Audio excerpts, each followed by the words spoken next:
Greetings. I have a book. The book is Valerie Solanas by Breanne Fahs. Breanne Fahs has done an amazing job on this really great biography of, this figure in art and life history and New York history of Valerie Solanas. What she does that's so good is that she gives us a picture of someone who we can have real empathy for and kind of a love for at the same time as being relieved that she's not going to ring the bell downstairs and want to come up and need a place to crash, because she was a very a troubled person. So she was born in 1936, which is puts her to be almost 90 years old by my count.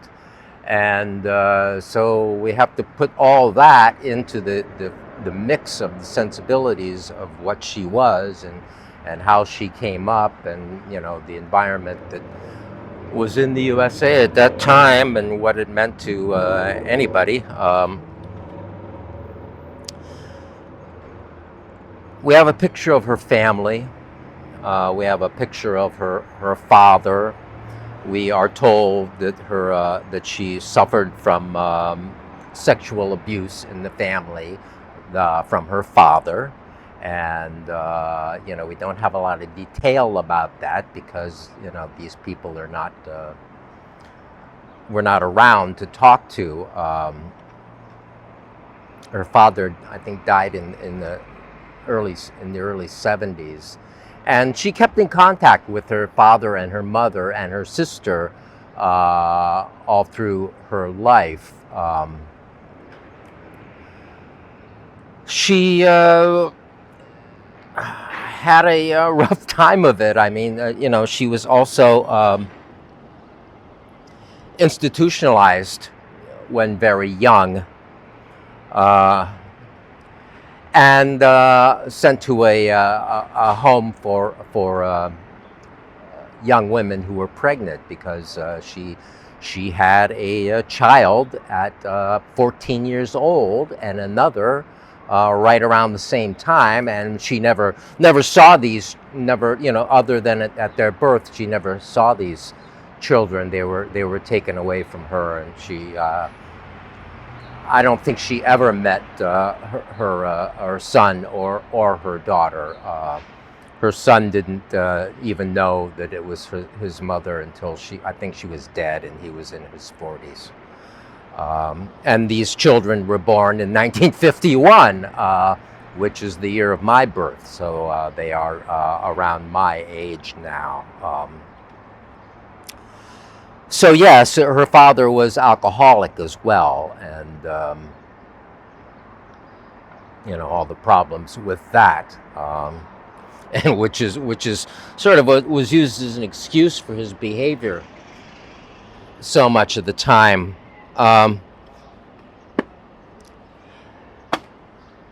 She's the woman, of course, who shot Andy Warhol on June 3rd. Of 1968. We're getting around this time of year, so 55 years ago, 56 years ago. So she was a writer and a student and an academic, and very smart. She managed to attend some university. She attended University of Maryland or someplace like that. I don't remember where it was, but she graduated from a university, and and this is early in the 50s, psychology, and she also took some master's courses on her way to her master's, and ended up dropping out before then. She participated in the school newspaper. and also already showing her wit and style in writing, and uh, her challenges to the system, her radical tendencies. After school, and she always wanted to live in New York. She lived in New York, somewhere around here actually, and she wrote the Scum Manifesto, um, which is a early feminist or early second wave feminist tract, which was all confused and came to light by her interactions with Andy Warhol. And Andy Warhol, and she happened to meet, I think, Candy Darling was a friend of hers. Candy Darling was a drag queen in the mid '60s. We're in the mid '60s now, so she met Candy Darling, and following Candy Darling up to the factory where she met Andy Warhol. This is the old factory, not the Union Square factory. I shot a little video yesterday at the Union Square factory, and I'll show you that.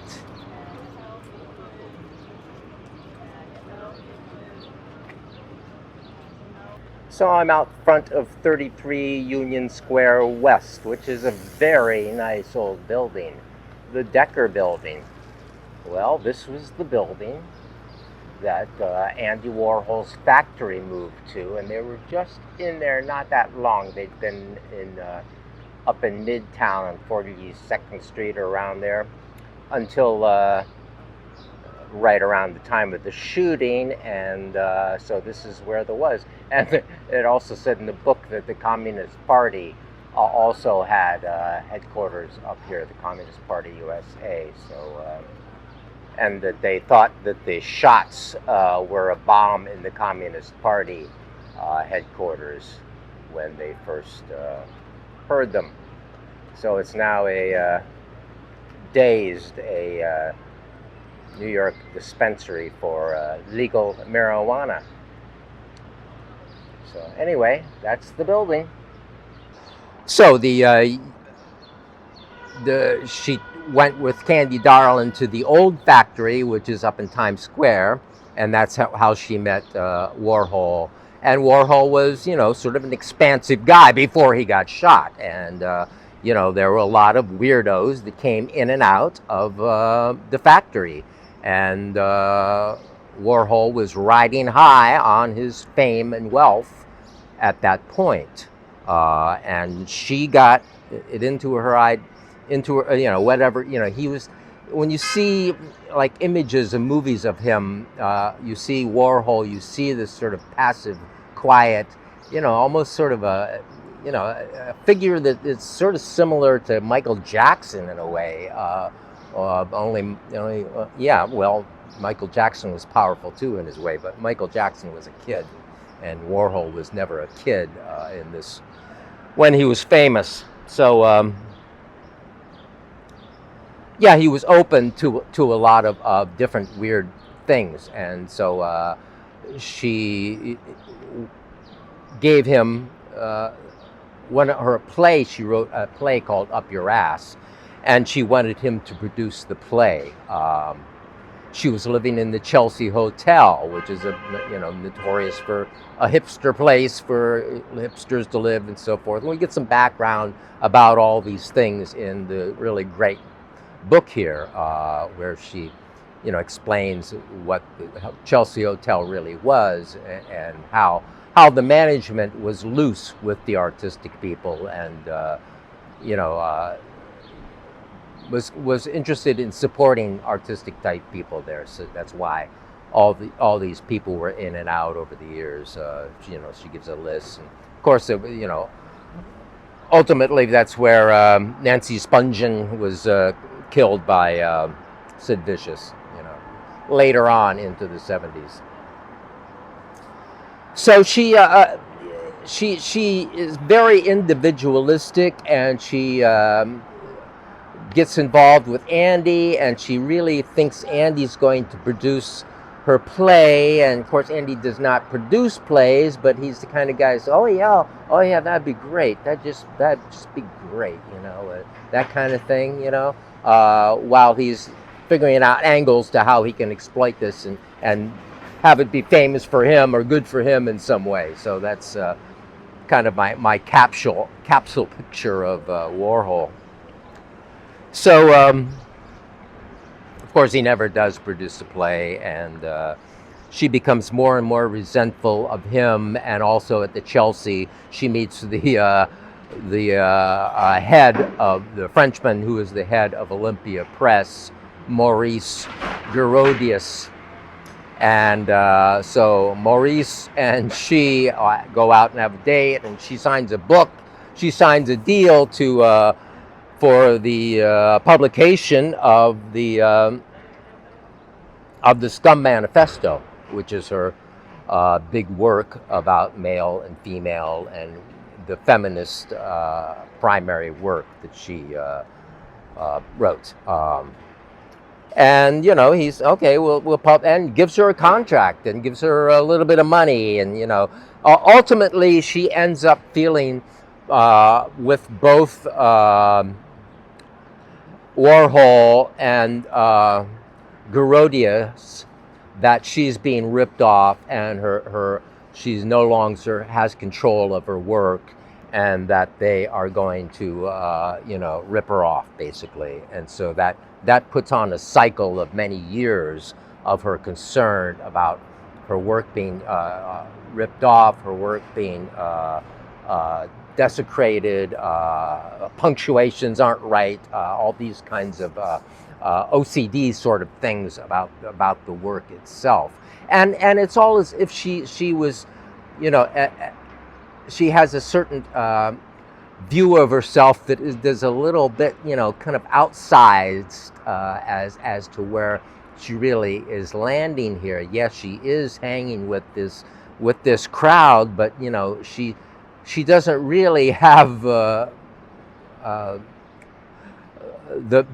power herself to get what she wants out of these people, and she's basically begging the wrong people for support. I mean, Warhol and the Olympia guy are not really the comradely types that she was looking for. Much later, she, after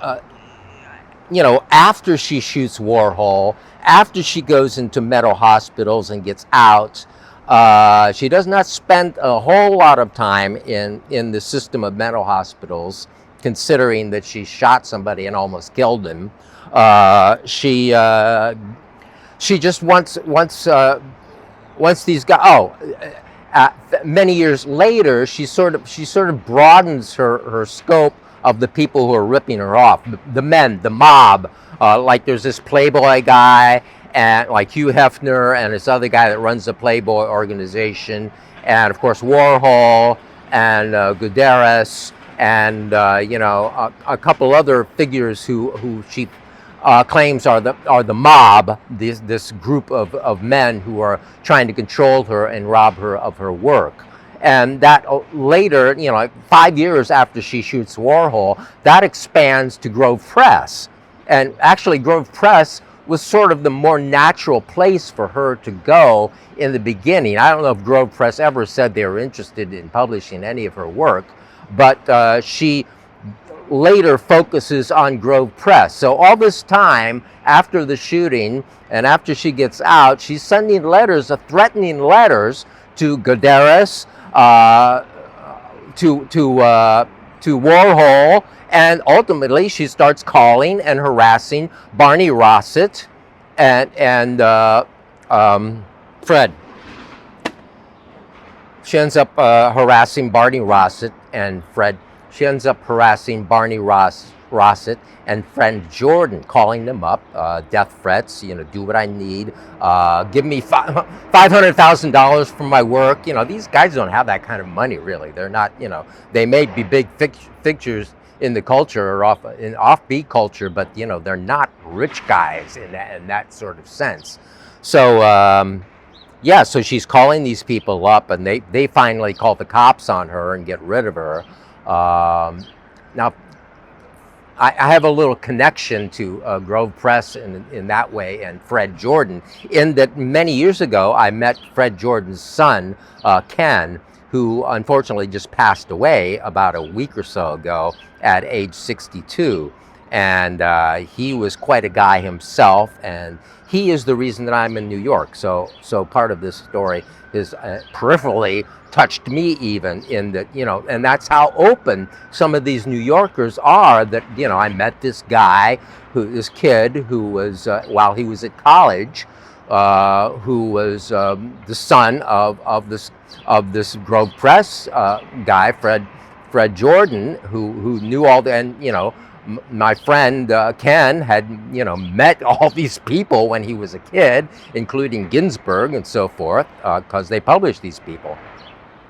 So he is the one who is responsible for me being in New York, since he had a room in an apartment on St. Mark's Place and said, "You want to come down and live here?" And I said, "Yeah, I do." So I've been in New York, 40 years since then. So that's a little aside. So, she goes into the mental hospital after shooting him. She goes downhill after that in a lot of ways, and after the shooting, after Scum, she does start she's not political. That's the thing with her. She's very individualistic and writerly, but not political. She's not an organizer. She's not. So the Scum thing, it's not going to be a group. It's not the Society for Cutting Up Men, is what Olympia coined it to be. She said that it did not have periods in between. It did not stand for the Society for Cutting Up Men. It does not say that in the text of Scum, which I just read this morning. And so that is not what it was about. It was just scum of the earth rising up, I guess, or pissed off women rising up, and the men's auxiliary who were sort of so. The Scum Manifesto itself is a kind of an idealistic sort of thing. It's a weird view of a utopia, in that if men are eliminated and automation is put in, we will have utopia and all the things. It's not even a criticism. She has no class consciousness. She devoid of class consciousness, and you can't make a revolution being devoid of class consciousness. About the tribalism of women or something. Yeah, okay, but that just didn't work. Okay, it wasn't a sound, valid argument.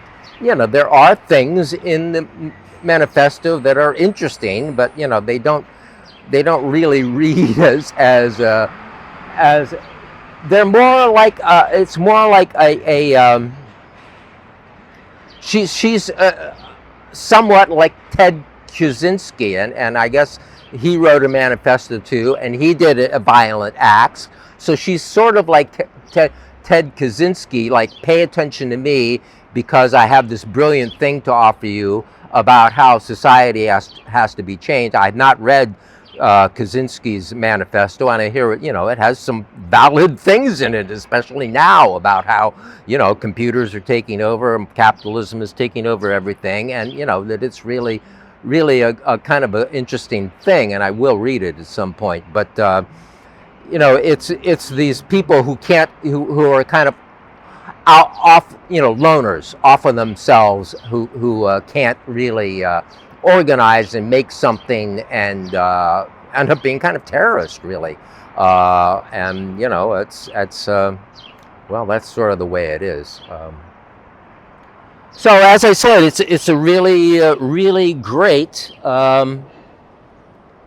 biography. I mean, I love the Breanne Fahs's writing. She moves it along really well, and it's as I say, she gives us a full character that we can empathize with, but also be glad that she's not coming over. That understand that we probably would have had a great deal of trouble dealing with her in the flesh, as so many others did. She sort of got, and all these movements are going on at the same time. This is the late '60s, so there's all this. The Vietnam War is going on, all the movements to get the Vietnam War, which there's no mention of that whatsoever in the book.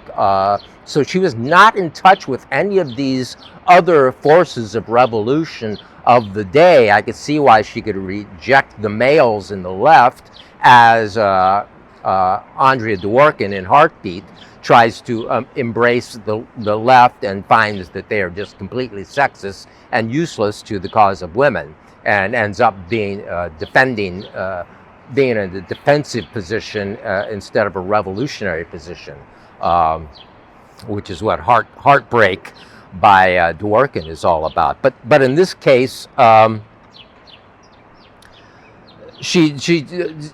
we don't hear of her being involved with any radical political forces at all. Just these sort of literary types, just these people who have managed to be on television, who managed to have a high profile. It seems like she really wanted to be involved in the star system in that kind of way, this sort of elite, instead of really bringing the class up with her. She was really kind of stuck in this old school kind of individualism and elitist thing, at least it seems to me. So, and she fought with everybody for a couple of years, and in the later into the in the early '70s, I think she did work as an editor on a feminist magazine, or whatever it was, called Majority Report.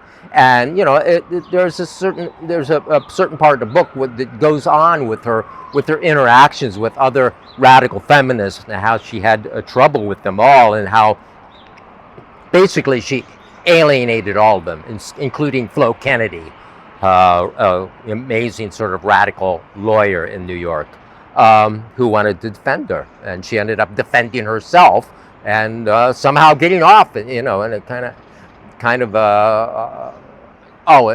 she goes to mental hospitals, and we do hear a good deal about the system, the mental hospitals for women back in these years of the '70s. Of course, now they just give them drugs and wander the streets, I guess. But actually, these were criminal, insane mental hospitals, and just horrible conditions with rats and mice and cockroaches crawling all over you, and she goes to the women's house of detention that ultimately Andrea Dworkin helped get closed down, because I think she sued them for molesting her with their body searches and so forth. She got them closed down, and so. Yeah, Dworkin was a great activist, and she's not mentioned in this book either. So now I'm at on 3rd Street, and at 170 East 3rd Street. It has an awning. That's pretty classy. We don't have a lot of awnings in New York. But Valerie Solanas lived here, 170 East 3rd Street, for several years actually. And with Lewis. She met this man, Lewis. I think they met at Blimpie's, and they became friends, and ultimately they did become lovers. Valerie was bisexual, and she had a kind of a weird sexual history, and there's a lot of, with the rape and all that, and a lot of hooking, actually, a lot of making money by prostitution. So, and that went on for a while. So from here, I wanted to say something about Mary Harron. This is a rare case in which a movie came before a book, a biography book. So Mary Harron in 1996 made a movie about called I Shot Andy Warhol, and it was mentioned quite a bit in the book as I was reading in the beginning. So I found it on YouTube and watched the movie on YouTube, and it's a pretty damn good movie. And the thing is that Mary Herron did a lot of the research that went into this book. She said that the author of the book said that when she contacted Mary Herron, Mary Herron brought over boxes of research that involved interviews and so forth when the movie was being put together. So this is a case of where the movie predates the book and actually helps. And she says she said that the book would not have been possible without Mary Herron's endeavors. Mary Herron came across this my little YouTube thing here before, because she directed Charlie Says, and she directed one of Gretchen Turner's scripts. She directed what's the Bret Easton Ellis movie, American Psycho.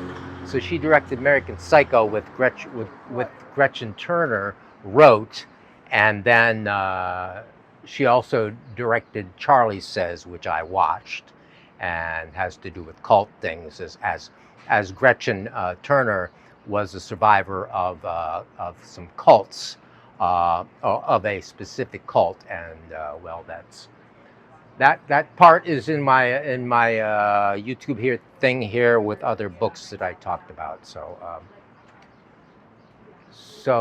yeah. So when she left here, is kind of a murky story about how she left here. Apparently, Lewis moved out because he invited somebody up with a cat, and Lewis was allergic to cats, so Lewis moved out. Soon after that, Solanas moved out as well.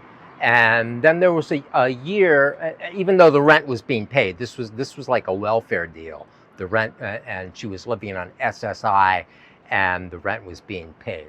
So she moved out of here, and then there's like a year, like 1980, where we don't know, there's no really record of where she is. And then she shows up in Phoenix, of all places, and there's stories of her being in Phoenix, and with her out on the street with nothing but a nightgown and no shoes, which was fine in the winter, but had to wear sneakers in the summer because it's so hot there. So she was in Phoenix for like a few years in the early 80s. And then from there, she went to San Francisco and lived in the Tenderloin district of San Francisco in another cheap hotel that was $7 a day or $7 something a night. And that's where she ended her days, typing and typing and typing.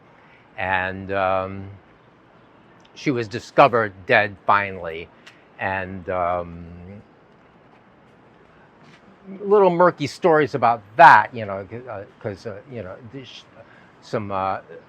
some people were interviewed who kind of knew her back then, and I mean, this is some time ago already, and apparently she, you know, there's a possibility, a report that she was on meth at that point, since you know, I think I said before that she was not really a druggie. Like, did she take LSD? I don't know. Did, you know, any of these things? So, but as a writer and somebody wants to sit and type all day, meth would be pretty much what it would be, I think, if there was a drug of choice. And, you know, I don't know. Anyway, that was the end of her, and I just wanted to come down here and record a little video. That's my, maybe I will talk later further on this, and, you know, put it in the playlist for this video about if I have any further thoughts about the Scum Manifesto itself. And but I just want to say it's a really good book, and I'm glad I read it. And, you know, if you're interested in any of this stuff, good book. Thanks for watching. Talk to you next time.